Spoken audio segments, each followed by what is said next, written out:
اعوذ باللہ من الشیطان الرجیم بسم اللہ الرحمن الرحیم۔ میں چودھری افضال دراوڑ ویلفیئر آرگنائزیشن کے پلیٹ فارم سے آپ کے لیے کتاب پیش کر رہے ہیں، جامع تصور حیات، خدا کی رضا اور مخلوق کی فلاح۔ اس کتاب کے مصنف سوشل اور پولیٹیکل اسکالر چودھری محمد ارشد سونی پتی۔ یہ کتاب ہماری رہنمائی کرتی ہے کہ موجودہ دور میں اسلامی تعلیمات پر عمل کر کے ہم کیسے زندگی گزار سکتے ہیں، اور اسلامی تعلیمات کی روشنی میں مخلوق کی فلاح کے لیے کیا کردار ادا کر سکتے ہیں، قرآن و سنت اور حدیث کی روشنی میں اپنے سماجی، معاشی اور معاشرتی مسائل کو کیسے حل کر سکتے ہیں۔ اس کتاب کو کوٹیشن کے لحاظ سے لکھا گیا ہے۔ ہر کوٹیشن کی اپنی اہمیت ہے۔ ہر کوٹیشن میں ہمارے لیے رہنمائی کا پیغام اور راستہ ہے۔ تو شروع کرتے ہیں آج کی قسط۔ مذاہب اخلاقیات کی تعمیر و ترقی کے چینلز ہیں۔ اخلاقی اقتدار کا حصول جس بھی چینل سے ہو، مقصد تو ہے اچھا انسان بننا، اور اچھا انسان ہی ترقی کا ضامن ہے۔ اگلی کوٹیشن میں ہے، مذہبی تعلیمات اور تعلیمات کے مقاصد کو چھوڑ کر مذہب کے فروغ اور مذہب میں لوگوں کی بڑھوتری کا میں قطعاً خواہشمند نہیں، کیونکہ آج مجھے مذہبی لوگوں میں بھی مذہبی تعلیمات سے متصادم بلکہ قدرے زیادہ خصلتیں نظر آ رہی ہیں جو مذہب کے انکار کا سبب بن رہی ہیں۔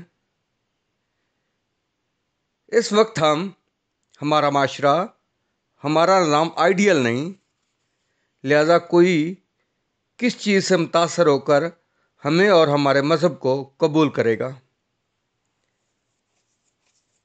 اگر قبول کرتا ہے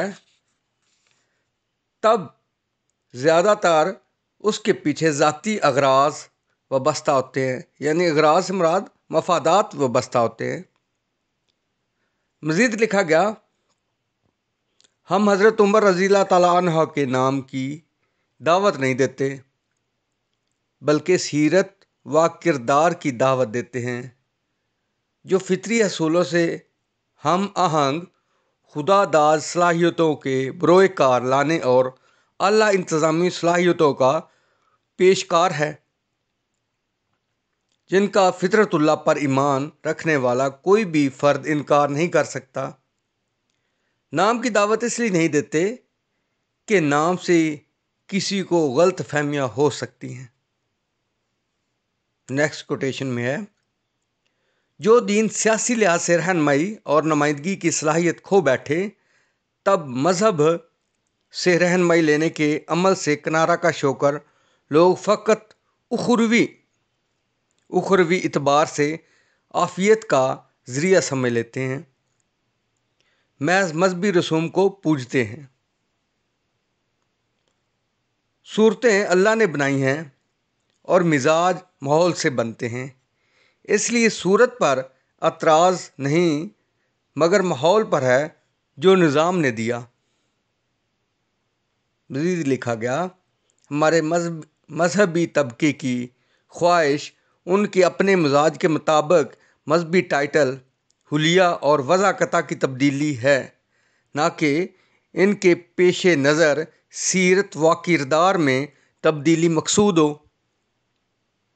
مثال کے طور پر اگر کوئی انٹرنیشنل ہیرو کا اسلام بحیثیت مذہب قبول کر لینا، یا کسی ایکٹر، سنگر، کرکٹر کے داڑھی رکھ لینے میں ہی ان کی خوشی اور تسکین ہوتی ہے، اور اخلاقیات اور کردار پر غور نہیں کیا جاتا۔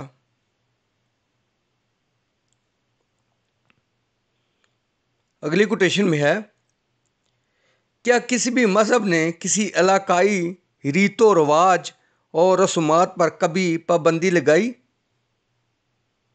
کیا عربوں کے ذریعے اسلام پھیلنے کے ساتھ ساتھ یہاں کے لوگوں نے عربوں والی وضاقتہ اور لباس کو اپنا لینا ضروری سمجھا کہ وہ عربی بن گئے ہوں؟ ایسا دنیا میں کہیں نہیں ہوا، کیونکہ ریت و رواج اور رسومات قوموں کے مزاج اور ماحول سے تعلق رکھتے ہیں۔ مذہب سے نہیں۔ اسی طرح ہمارے اس خطے میں چیلم کے نام سے دعوت کی جاتی ہے۔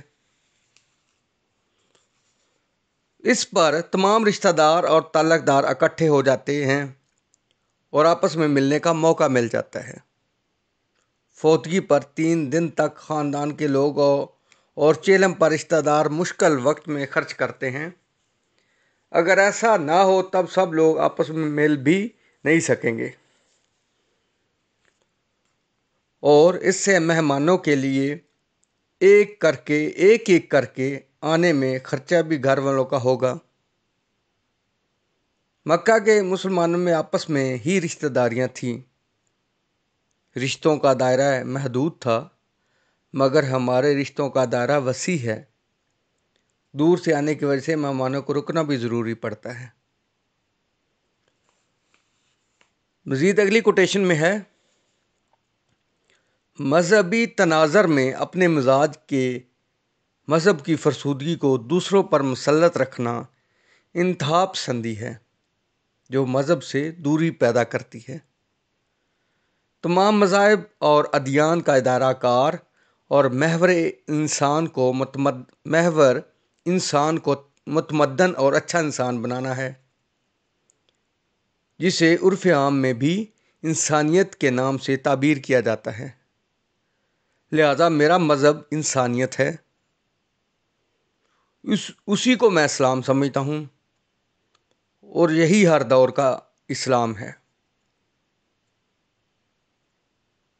کہ انبیاء علیہ السلام کی آمد کا سلسلہ بند ہونے کے بعد رب تعالیٰ نے ہماری رہنمائی دینی چھوڑ دی؟ نہیں، بلکہ وحی کی بجائے القاء کے ذریعے رہنمائی دینا اور رہنماؤں کا تسلسل کے ساتھ رہنمائی دینا اور رہنمائی کا قلم بند کرنا جاری رہا اور جاری ہے۔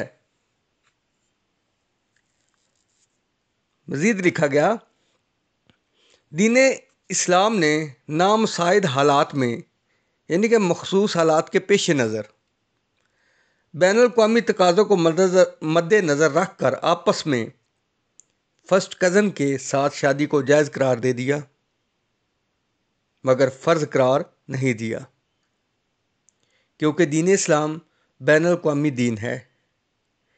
اس لیے مختلف اقوام مجموعہ قومیتوں کے حالات اور مزاج کو مد نظر رکھا گیا، مگر علاقہ وائز اپنی قوم کے مزاج، حالات اور رواج کے مطابق چلنے کا اختیار بھی دیا۔ نیکسٹ کوٹیشن میں ہے، مذہب کے ٹائٹل یعنی کہ عنوان سے کاروبار کرنے والا مذہبی سوداگر ہے۔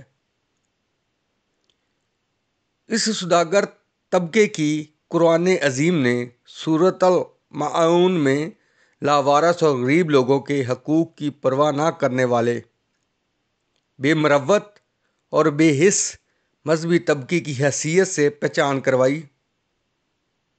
یہ طبقہ مذہبی ٹائٹل استعمال کرنے کی بنا پر مؤثر ہونے کی وجہ سے روشن خیال اور ترقی پسند قرآنی نظریات پر مبنی انقلابی تحریک کے راستے کی بڑی رکاوٹ ہوتا ہے۔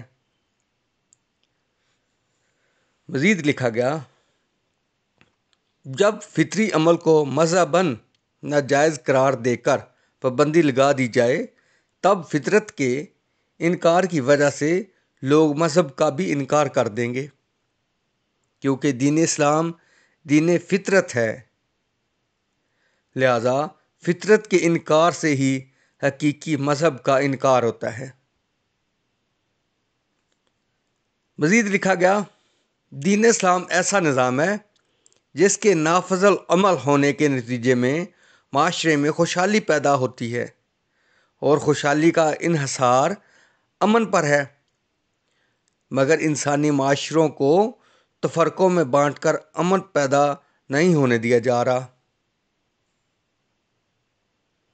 ایمان سوچ کا نام ہے جو من میں پوشیدہ ہوتی ہے، اس لیے میں کسی کے بھی ایمان پر شک کرنے کا حق نہیں رکھتا کہ کسی کو بے ایمان سمجھو، مگر پوشیدہ ایمان کے بارے میں جانکاری نہ ہونے کی وجہ سے احتیاط کا بھی حق رکھتا ہوں۔ شکریہ۔